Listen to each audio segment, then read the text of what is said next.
안녕하세요. 안녕하세요. 위즈베네스타방 위즈살롱 대표 임경 부장 최선정입니다. 부장님 궁금한 게 있어요. 뭔데요? 요즘에 일일장구 쓰세요?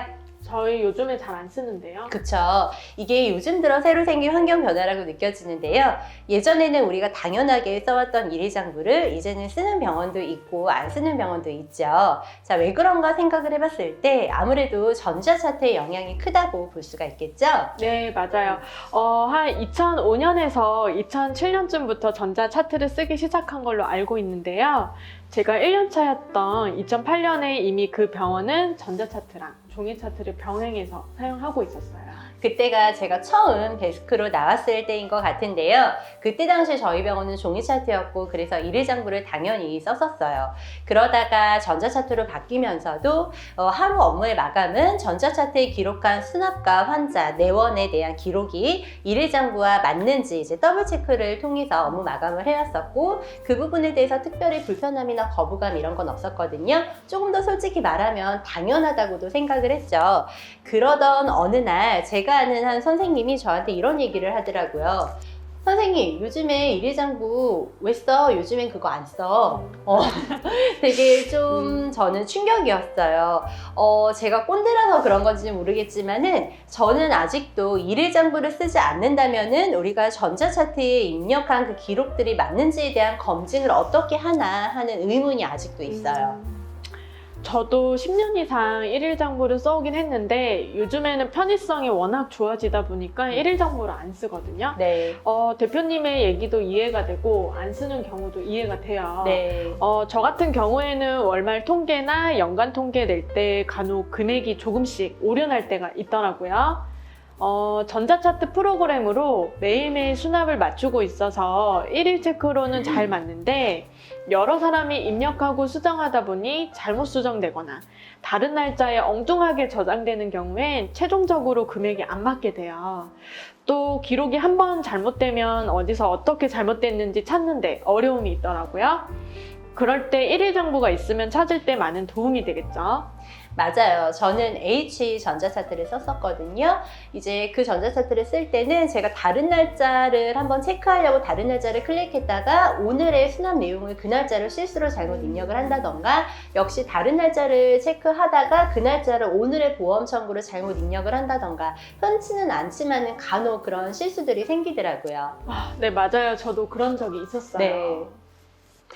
요즘 일일장부를 안 쓰는 병원 중에서 특히 D 전자차트를 쓰는 병원들이 좀 많은 것 같은데 그거는 왜 그렇다고 보고 계세요?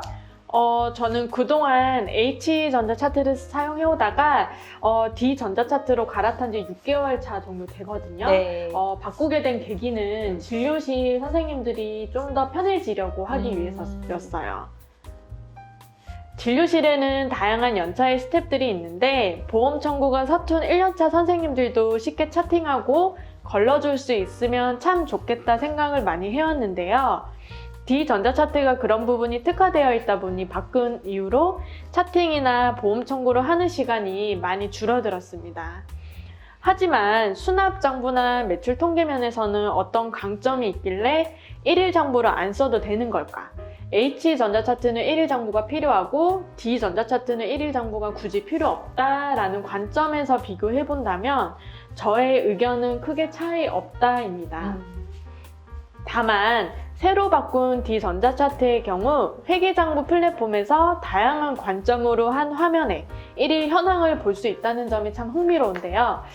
예를 들어 제가 쓰던 엑셀 일계표에는 카드 수수료를 계산하는 기능과 매출이라고 할 수 없는 부가가치세 금액, 서류비나 용품 비용을 따로 계산했었는데 D 전자차트에는 일일 장부에는 한 화면에 이 정보가 들어가 있습니다. 그렇지만 아까 말씀드린 대로 일일 장부를 쓰고 안 쓰고의 관점은 크게 차이가 없다라고 말씀드린 이유는 D 전자차트라고 하더라도 오류 기록이 생길 수 있는 거는 비슷하다고 보고 있어요. D 전자차트라고 하더라도 실수 입력이 있을 수 있기에 더블 체크를 안 할 수는 없거든요.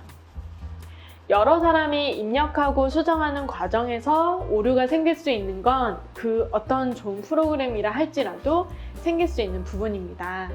일일 정보를 활용하고 안 하고의 선택은 실무자 개개인이 프로그램을 얼마만큼 어떻게 활용하냐의 관점인 것 같고요. 단순히 D 전자차트여서 일일 장부가 필요 없다라고 하는 것은 인식의 차이인 것 같습니다. 그렇군요. 저는 이런 경우도 있었어요.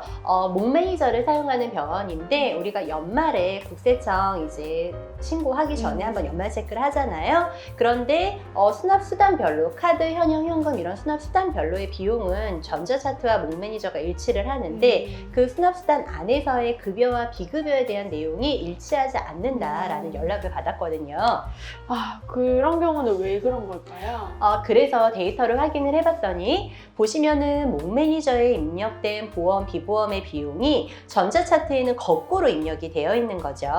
다행히 목 매니저의 기록과 비교해서 오류 데이터를 여러 개 잡아줄 수가 있었고요. 아, 이게 만약에 확인되지 않고 국세청 자료로 넘어가거나 중소세 신고로 넘어가게 되면 생각만 해도 아찔합니다. 맞아요. 우리가 급여, 비급여의 구분이 참 중요한데요. 병의원의 수입 금액은 보험과 비보험으로 나뉘어져 있고 또 납부 수단별로는 카드, 현형, 현금이 있죠. 그리고 이 납부 수단별로 보험과 비보험이 나뉘어져 있잖아요. 납부 수단별로의 보험과 비보험을 잘 구분해줘야 되는데 입력자가 이 부분에 대해서 중요성을 잘 모르는 경우에는 보험과 비보험 입력이 제대로 안 되는 경우가 생기게 돼요. 이 화면을 한번 보시면은 이 환자의 경우에는 보험이 5,100원이고 비보험은 45만 원이죠. 그런데 환자가 수납한 전체 금액 45만 5,100원을 쪼개지 않고 통으로 입력을 해버리면은 보험 비용이 45만 5,100원이나 또는 비보험 비용이 45만 5,100원이 되는 거예요. 자, 이런 경우가 실수든 부주의든 반드시 이제 한 번씩은 생기게 되죠. 네. 또 우리가 수익금액 확정 시 이중 계상에 따른 세금의 중복 납부를 조심해야 되는데요. 수익금액의 중복은 보험 진료 수입 중에서 본인 부담금에 의해 발생이 돼요. 환자가 보험 본인 부담금을 카드로 결제했을 때 이 수입 금액이 보험 진료 수입에도 반영이 되고 또 카드 수입에도 반영이 되기 때문이에요. 이해가 좀 어려운 분들을 위해서 사업 전 현황 신고서의 수입 금액 검토표를 한번 보여드리면은 이렇게 기재를 하게 되어 있거든요. 쉽게 말하면은 이 빨간색 체크된 이 부분의 카드 수입에 보험 카드 수입을 빼고 기재를 해야 된다는 거죠. 그런데 앞서 얘기한 병원의 사례에서 카드 수납의 보험과 비보험을 전자차트에 거꾸로 입력을 했을 경우에 우리가 데이터를 걸러내지 않으면 보험카드 수입을 빼는 비용이 실제와 다르게 되는 일이 생겨버리죠. 네, 과세사업장이 아닌 면세사업장의 경우에는 현황 신고를 할 때 각각의 항목에 정확하게 기입해야 되는 항목들이 있는데 이걸 일개표와 전자차트를 비교해보면 안 맞는 게 항상 생기더라고요. 그걸 또 찾아내야 하는데 만약 전자차트만 있었으면 이걸 전혀 찾아볼 수 없을 뿐더러 세금 신고를 할 때 전혀 엉뚱한 내용으로 기입을 하게 되죠. 네, 그래서 우리가 지금 얘기 나눈 이런 것들 때문에 저는 더블 체크는 없어서는 안 되는 부분이라고 생각하는데 어떻게 생각하세요? 네, 저도 D 전자차트를 쓰면서 일일 장부로 안 써도 된다는 얘기를 듣고 안 썼는데 다시 일일 장부를 찾기 시작했고 실제 데스크에서 일을 하시는 실무자들이 자발적으로 일일 장부를 써야겠다는 니즈가 생기더라고요. 왜냐면 아무래도 매일매일 맞춰보고 있긴 하지만 월말이나 연말에 안 맞거나 실수 입력한 것을 찾기가 어려워서 업무가 더 복잡하다고 느꼈고 사실 역으로 일일 장부를 쓰는데 귀찮아하는 사람도 있지만 나중에 정산을 할 때는 있고 없고의 차이가 큰 것 같아요. 실무자들이 서운할 수도 있겠지만은 결산에 대한 개념만 가지고 우리가 수납한 지급 수단별로의 비용만 맞추는 거는 전자차트의 기능으로도 크게 문제는 없다. 하지만은 조금 더 디테일하게 매출을 관리하는 부분, 추후 세금 신고 부분이나 이제 회계적인 부분에 있어서는 데이터 검증을 위한 더블 체크는 아주 중요한 부분이고 이게 실무자의 입장이 아닌 원장이나 경영자의 입장에서는 일일 장부에 의한 더블 체크 데이터 검증은 반드시 필요한 부분이다 라고 저는 생각이 되어지는데요. 네, 저도 실무자이고 일일 정보를 써보기도 하고 안 써보기도 했는데 필요하다고 생각하고 있습니다. 특히 현금 수납의 비중이 큰 병원의 경우는 더욱더 일일 정보를 통한 더블 체크가 더 필요하지 않을까 싶어요. 그렇군요. 저도 궁금한 게 있는데요. 네. 대표님이 일하실 때 매출 통계 잘 활용하셨잖아요. 그건 일일 정보를 활용하신 건가요? 일일장부만을 활용하진 않았고요. 이제 그거를 기반으로 활용을 했죠. 그럼 매출 경영 통계는 일일 정보 외에 다른 것들을 활용하신 거네요? 네, 그렇다고 볼 수 있어요. 앞서 얘기한 것처럼 일일장부는 결산과 데이터의 검증으로 활용을 했고 그 데이터를 가지고 이제 후작업으로 통계를 냈었죠. 전자차트의 경우에 좀 많은 데이터 통계를 보여주는 전자차트도 있잖아요. 하지만은 우리가 그 통계를 경영에 접목시키려면은 사실 전제가 하나 있어야 되는데 전자차트에 입력하는 데이터의 코드 설정을 우리가 보고자 하는 목적에 맞게 세분화해야 되고 그 세분화시킨 만큼 또 정확하게 입력을 해줘야 되는 거죠. 우리가 입력자의 행동에 기반해서 입력값이 나올 수밖에 없잖아요. 입력자, 그러니까 실무자들이 그 데이터의 중요성을 인지하고 입력하는 것이 참 중요한데 달리 말하면은 입력자들이 대충 입력하면은 전자차트에서 보여주는 통계값이 의미가 없을 수 있다 또는 그대로 보기가 어렵다라는 말이기도 해요. 네. 그리고 전자차트에서 보여주는 통계 말고도 보고 싶은 데이터들이 더 많거든요.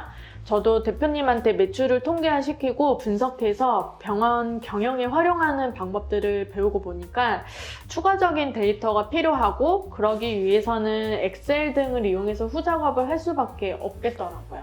그렇죠. 이제 병원은 매출 통계 데이터를 분석하고 활용하는 병원과 아닌 병원 이제 두 가지가 있다고 보는데 매출 데이터를 분석하거나 활용하지 않는 병원은 사실 일일 결산만으로도 충분할 수도 있어요. 그런 경우는 이제 전자차트 결산 기능만 활용하실 수도 있겠죠. 하지만은 병원의 매출을 좀 더 세분화시켜서 분석하고 활용하는 병원, 그러니까 매출이나 CRM 데이터를 병원의 경영 지표로 삼는 병원은 일일 장부와는 별개로 추가적인 매출 분석 툴이 필요하다라고 볼 수가 있는 거죠. 네, 사실 경영이라고 하면 대부분은 원장님의 업무로만 느껴지는데요. 그렇다 보니 매출 결산 자료만 전달해드리고 끝나는 경우가 좀 많거든요. 그리고 원장님들마다 어떤 데이터가 필요한지도 각자 다르고요. 원장님들은 단순히 매출 정보를 더블 체크하는 수준이 아닌 진짜 경영에 필요한 진단 자료들이 필요한데 제 주변 선생님들도 그렇고 어떤 통계를 내야 도움이 되는지 잘 모르거든요. 그리고 전자차트에서 보여지는 그런 통계들을 보면 되지 않나 라는 생각이 좀 들기도 하고요. 대표님께서 생각하시는 경영에 진짜 도움이 되는 자료는 어떤 거라고 생각하시나요?